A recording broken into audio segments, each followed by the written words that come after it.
দুনিয়াতে যারা অহংকার করবে তারা রবের জান্নাতে প্রবেশ করতে পারবে না। সহিহ মুসলিমের বর্ণনায় আসে হাদিস নাম্বার 166, قال رسول الله صلى الله عليه وسلم, আল্লাহর নবী সাল্লাল্লাহু আলাইহি ওয়াসাল্লাম বলেন, লা তাদখুলুল জান্নাতা মান কানা ফি কলবিহি মিসকালু দাররাতিন মিন কিবরিন, যে বান্দার অন্তরে সরিষা দানা পরিমাণ অহংকার থাকবে ওই বান্দা আল্লাহর জান্নাতে প্রবেশ করবে না। দুনিয়াতে যারা অহংকার করবে কিয়ামতের দিন আল্লাহ তাআলা তাদের কি অবস্থা করবেন? তিরমিজি শরীফের বর্ণনায় আসে হাদিস নাম্বার 2492, قال رسول الله صلى الله عليه وسلم, আল্লাহর নবী সাল্লাল্লাহু আলাইহি ওয়াসাল্লাম বলেন, ইহশারুল মুতাকাব্বিরুনা ইয়াওমাল কিয়ামাহ আমসালাজ যুররি ফি সূরাতির রিজাল, কিয়ামতের দিন আল্লাহ তাআলা অহংকারকারীদেরকে ছোট পিঁপড়ার নিয়ে মানুষের আকৃতিতে তুলবেন। এই যে ছোট পিঁপড়াগুলো আছে, ছোট পিঁপড়ার মতো করে আল্লাহ তাআলা অহংকারকারীদেরকে কিয়ামতের ময়দানে উঠাবেন। ইয়াকশাহুমুল যুল্লু মিন কুল্লি মাকান, আর চারদিক থেকে তাদের কাছে লাঞ্ছনা অপমাননা আসতে থাকবে।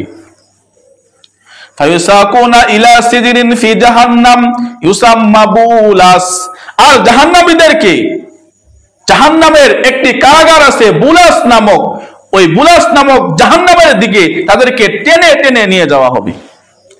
তালুহুম নারুল আনয়ার, আর জাহান্নামের আগুনগুলো তাদেরকে গ্রাস করে ধরবে। ইসকাউনা মিন উসারাতি আহলিন নার ওয়া তিনাতিল খাবাল, আর জাহান্নামীদের গলিত রক্ত পুঁছগুলো তাদেরকে খেতে দেওয়া হবে। তাহলে যারা এই দুনিয়াতে অহংকার করবে কিয়ামতের দিন রব তাদেরকে ছোট পিঁপড়ার নিয়ে তুলবেন। যারা এই দুনিয়াতে অহংকার করবে কিয়ামতের দিন তাদেরকে বুলাস নামক জাহান্নামের দিকে নিক্ষেপ করা হবে, আর জাহান্নামীদের গলিত রক্ত পুঁছগুলো তাদেরকে পান করতে দেওয়া হবে। এজন্য মানুষের জন্য করণীয় হলো অহংকার থেকে বেঁচে থাকা। মুসলিম শরীফের বর্ণনায় আসে হাদিস নাম্বার 196, কিয়ামতের দিন আল্লাহ তাআলা 3 শ্রেণীর মানুষের সঙ্গে কথা বলবেন না। কিয়ামতের দিন আল্লাহ তাআলা 3 শ্রেণীর মানুষের দিকে তাকাবেনও না, এবং আল্লাহ তাআলা ওই 3 শ্রেণীর ব্যক্তির গুনাহগুলোকে মাফ করবেন না। قال رسول الله صلى الله عليه وسلم, সালাসাতুন লা ইউকাল্লিমুহুমুল্লাহু ইয়াওমাল কিয়ামাহ, কিয়ামতের দিন আল্লাহ তাআলা 3 শ্রেণীর মানুষের সঙ্গে কথা বলবেন না। ওয়ালা ইয়ানজুরু ইলাইহিম, তাদের দিকে তাকাবেনও না। ওয়ালা ইউযাক্কিহিম, আল্লাহ তাআলা তাদের গুনাহগুলোও মাফ করাবেন না। কয় শ্রেণীর মানুষ? 3 শ্রেণীর মানুষ। 1 নাম্বার শাইখুন জানিন, যারা বৃদ্ধ অবস্থাও জেনা করে, চরিত্র ভালো না, খারাপ চরিত্রের মানুষ, বৃদ্ধ হয়ে গেছে তাও জেনা ব্যভিচার করে, খারাপ কাজ করে। 2 নাম্বার ওয়া মালিকুন কাযযাব, মিথ্যাবাদী শাসক।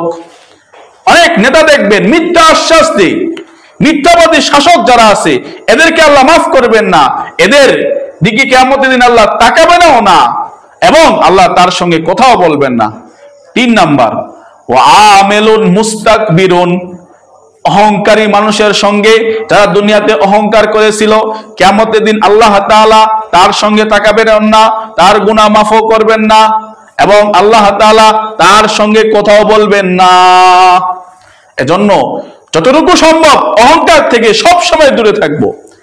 ইমাম বুখারীর একটা কিতাব আছে আদাবুল মুফরাদ, ওই কিতাবের 551 নম্বর হাদিসের বর্ণনায় আসছে, قال رسول الله صلى الله عليه وسلم, من تعظم في نفسه او اختال في مشيته, যে ব্যক্তি নিজেকে মনে মনে অনেক ভাবে, আও ইখতালা ফি মাশিয়াতিহি, এবং সে যখন চলাফেরা করে অহংকারের সঙ্গে চলাফেরা করে, অহংকার ভাব নিয়ে চলাফেরা করে, আল্লাহর নবী সাল্লাল্লাহু আলাইহি ওয়াসাল্লাম বলেন, এই ব্যক্তি যখন মারা যাবে আল্লাহ তাআলার সঙ্গে এমন ভাবে সাক্ষাৎ করবে, লাকি আল্লাহু আযজা ওয়া জাল ওয়া মা আলাইহি গসবান, আল্লাহ তাআলা ওই ব্যক্তির উপর অসন্তুষ্ট থাকবেন, আল্লাহ তাআলা ওই ব্যক্তির উপর রাগ হয়ে থাকবেন।